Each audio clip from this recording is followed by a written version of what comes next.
Hello বন্ধুরা, সবাই কেমন আছো? আশা করি ভালো আছো। তো আমিও খুব ভালো আছি। আজকে সারাদিনে টুকটাক রান্না করেছি, সেগুলো তোমাদের সাথে একটু শেয়ার করি অল্প অল্প করে। তো এটা একটা ঢেঁড়স আলু সবজি বানিয়েছিলাম। তো সবসময় তো ছোটো ছোটো করে ঢেঁড়স কেটে আলু দিয়ে করা হয়, তো এটাকে একটু বড় করে করেছি আর কি। আর একটু মশলা দিয়ে করেছি। মশলা মানে একদম সিম্পল রুটিন মশলা যেগুলো, সেগুলো দিয়েই বানিয়েছি। তো একদমই সাধারণ রান্নাবান্না। তো আজকে আর বড় বড় ভিডিও কিছুই করিনি, এরকমই ছোট ছোট ভিডিও তোমাদের সাথে দেখিয়ে দিচ্ছি।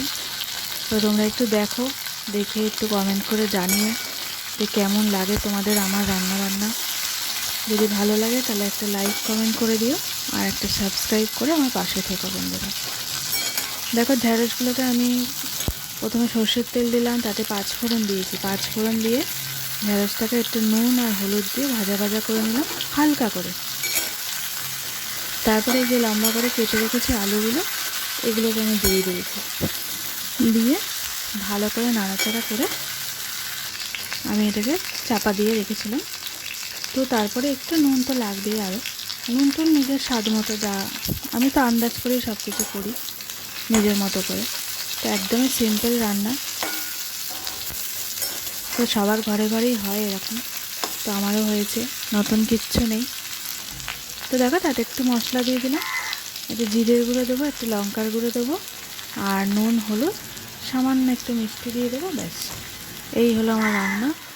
আর একটু জলের ছিটে দেবে, কিন্তু জল দেবে না, কিন্তু জলের ছিটে মতো হালকা হালকা করে জল দিয়ে এটাকে নাড়াচাড়া করে একটু চাপা দিয়ে করলেই হয়ে যাবে। বেশি জল দেবে না, দিলে আবার ঢেঁড়সগুলো আবার সেই এই টাইপের হয়ে যায়, পিছল পিছল টাইপের হয়ে যায়। ওটা আবার ভালো লাগে না, আমার একটু শুকনো শুকনো খেতেই বেশি ভালো লাগে। একটু চিনিও দিয়ে দিলাম, দিয়ে দেখো একটু নাড়াচাড়া করে আমি এবার এটা হয়ে গেল, নামিয়ে দেবো। এগুলো কিন্তু রুটি দিয়ে খেতে কিন্তু খুব ভালো লাগে, আবার তুমি ডালের সাথেও খেতে পারো। আমার তো ভীষণ পছন্দের। তোমাদের কার কার পছন্দ একটু কমেন্ট করে জানাবে বন্ধুরা।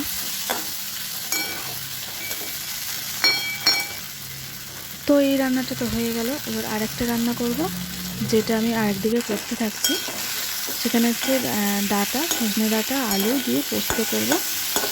তো দেখো, ডাঁটা আলুটাকে আমি একটু হালকা করে ভেজে নিয়েছি নুন হলুদ দিয়ে, তাতে পোস্তটা বেটে রেখেছিলাম, ওখানে পোস্ত দিয়ে এবার একটু লঙ্কার গুঁড়ো দেবো, আর মিষ্টি দেবো, নুন দেবো, হলুদ দেবো, এই সিম্পল। তো দেখে নাও, একদম সিম্পল। তো ডাঁটা আলু পোস্ত কিন্তু আমার কিন্তু দারুণ লাগে। তো তোমাদের কেমন লাগে বন্ধুরা? আমার তো এরকম নিরামিষ রান্না বান্না না ভীষণ ভালো লাগে। আমি একটু জল দিয়ে দিলাম, দিয়ে চাপা দিয়ে দেবো, আর মিষ্টি আর নুনটা একটু দেখে নেবো, আর একটু লঙ্কার গুঁড়ো দেবো, একটু ঝাল ঝালই ভালো লাগে। তো আর একদিকেও আমি একটা রান্না করছি।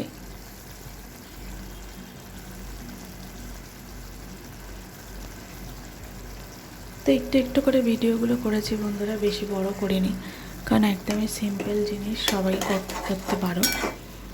তো আমি তো একটা ভিডিও বানাবো, তাই এইভাবেই বানিয়ে দিলাম।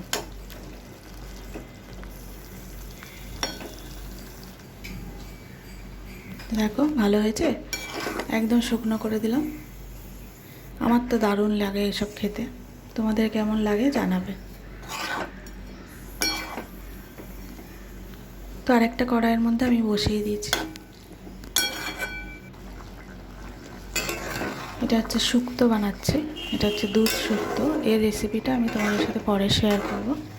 এটা দুধ দিয়ে বানাই, দারুণ খেতে হবে, একদম অনুষ্ঠান বাড়ির মতো শুক্তোটা। তো যারা জানো তো জানো, যারা জানো না তাদের জন্য আমি বড় ভিডিও পরে দেব। তো দেখো, এটাও কিন্তু হয়ে গেছে। তো একটু একটু করে ভিডিও তুলে এটা করেছি, বড় ভিডিওগুলো তোমাদের সাথে পরে শেয়ার করে দেবো।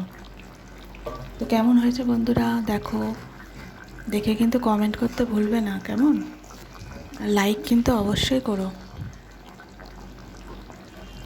তো আরেকটা হয়ে গেছে রান্না। তো আমি আরেকটা ওই করেছি, যেটা হচ্ছে বাছা মাছের ঝোল। এটা হচ্ছে বাছা মাছ, আমি নামটা জানি না, বাছা মাছ বলেই আমি বাজার থেকে কিনি। তো তোমরা বলো কি এটা। এটা কিন্তু হাতে মেখে ঝোলটা করেছি, মানে এটা কোনো ভাজিনি, মাছটা না ভেজেই রান্না করেছি। এসব মাছ ভাজার দরকার পড়ে না, কারণ এই তো নরম মাছ, তো নরম মাছ ভাজলে পরে একদম ঘেটে যেতে পারে, মানে শক্ত হয়ে যায় আমার কাছে। আমি এই জন্য বিশেষ বিশেষ নরম মাছ, পাবদা মাছ, এইসব ধরনের মাছগুলোকে আমি ভাজি না, এমনিই করি। তো আমার ভিডিও তোমাদের কেমন লাগলো একটু কমেন্ট করে জানাবে। সবাই ভালো থেকো। থ্যাংক ইউ বন্ধুরা।